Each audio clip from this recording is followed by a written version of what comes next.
Let's dive into the operations of this handheld GNSS.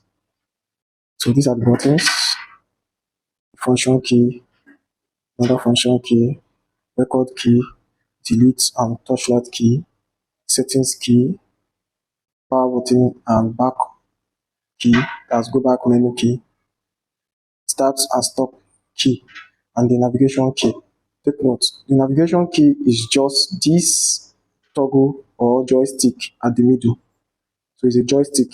You want to move forward, you carry the joystick to the right, you press it to the right. If you want to move backward, you press it to the left. If you want to move upward, you press it up. If you want to move downward, you press it downward. That's if you want to move your cursor. The cursor that will be displayed on the screen. So, but if you want to select an option, you toggle the key in the middle, toggle the joystick in the middle. I say that you are hearing there's a sound, you are hearing a clicking sound. Let's put it on. We hold it down for some few minutes. So it's going to display. If you display some other thing, just move it and click to select skip. So now this is the screen display. We have the type of satellite it sees. I think L stands for GLONASS, G stands for GPS. So it's seeing no GLONASS and 11. Okay, now one GLONASS and 11 GPS. This is the volume key, the volume icon rather. This is the volume icon, the battery level icon. Then it says, please go to the open area for better satellite signal. That's because we are not yet to the open. So the display is in longitude and latitude. The HDOP shows you how good the satellite signals are. So if you are not in the open field, it's going to be red. When you are in the open field, it's going to be green.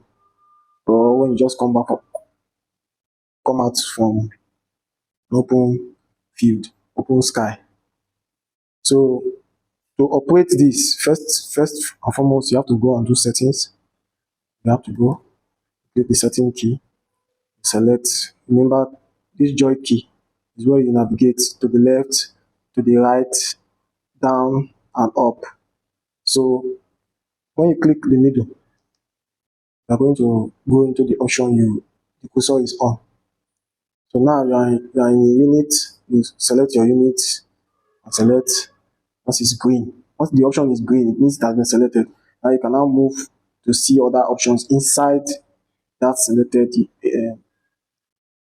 So once you click it again and it's no longer green, it means you are no longer selecting anything. So you are free to move. So now we have done the unit. Let's go to parameter. When you go to parameter, you see measurement. You can do some other setting if you want to do, or you can go to display. You choose degree, minutes, and seconds. That's for your longitude and latitude. So when you go to coordinate system, this is where you create or select an existing coordinate system. So these are Chinese coordinate system. This is WGS84 coordinate system. This is a Chinese coordinate system too. Chinese also another Chinese coordinate system. This is a custom coordinate system. Get to that in a minute. So the custom coordinate system is one that is created not by the manufacturer, but it was created, was added to the coordinate systems. So it's a new coordinate system. So when you go to new coordinate system and you are in this page, so you see this target ellipsoid is the first place you are going to change something. You're going to select it, and then you go to target ellipsoid, and then you go to custom. When you're in custom, you select it. So custom allows you to edit your semi-major axis and your semi-minor axis and every digit that you see there. So once you know the coordinate system you want to use and you have the semi-major and minor axis, you go and you click, and you select, and you edit. So that's when you are done, you just need to go back and it will be saved. So whatever you put there, you can see before 5.7 is there. So whatever you put there will be saved. So the next thing you just need to do is go to projection parameters and change the Gaussian to UTM, and you select it, and then you go back. So now it's in UTM. When you put it in auto, it's going to automatically identify the central meridian on its own. But if you think you want to do it by yourself, you change the auto to manual by just clicking it. It's going to change. So the next is when you click manual, it is then you can now edit. You can go to maybe it's 8 you want to use, or 830.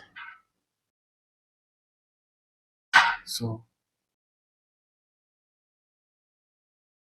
but when you put calibrate, when you click calibrate, or calibration rather, when you click calibration, it's going to automatically give you the center meridian it is getting from its GPS satellites. So it's almost the same thing as still using auto. But auto you can't edit. So the next step is the parameter selection. You go to select the parameter selection, and then you click this default, and then change it to 7 parameters. Now you can edit your 7 parameter, the 7 parameter of the local coordinate system you want to use. When you are done, click apply. Once you click apply, it's going to automatically be saved. You're going to see it as, let's say for example, this one is like 1880 custom coordinate system, and I put here the datum like 1880 datum is under UTM. Then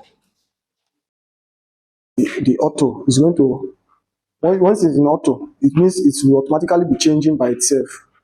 So once you apply, it's going to automatically tell you the zone you are in. So the auto will change it, whether it's from 3 degree to 6 degree to 8 degree, depending on where it is. Whether you are in Cross River State, which is like 32, or you are in Lagos, which is 31, it's going to automatically change the zone for you. So this is now yellow. It means it is trying to track enough satellites. So that's it. So let's go back to settings, parameter, and go to satellite system. This is where we can now choose the satellite system we want to work with. So the one you want to work with, select it. Right cursor over it and select it to become green. Then you go back. Let's say for example you decide to use BeiDou and GPS. Once you select it, it's going to become green. You can see that our satellite is now icon B standing for BeiDou, G GPS. So but if we want to use BeiDou and GLONASS, it's going to be B and L. BeiDou, GPS and GLONASS is going to become L and G. So we're going to, let's work with GLONASS and GPS. So this is where we are. So that's it for parameter settings. So when you want to work with system setting, you can change the volume, change your time. We are in zone UT. Our time zone is UTC+1. So the altitude we are using is barometer, everything. So data record is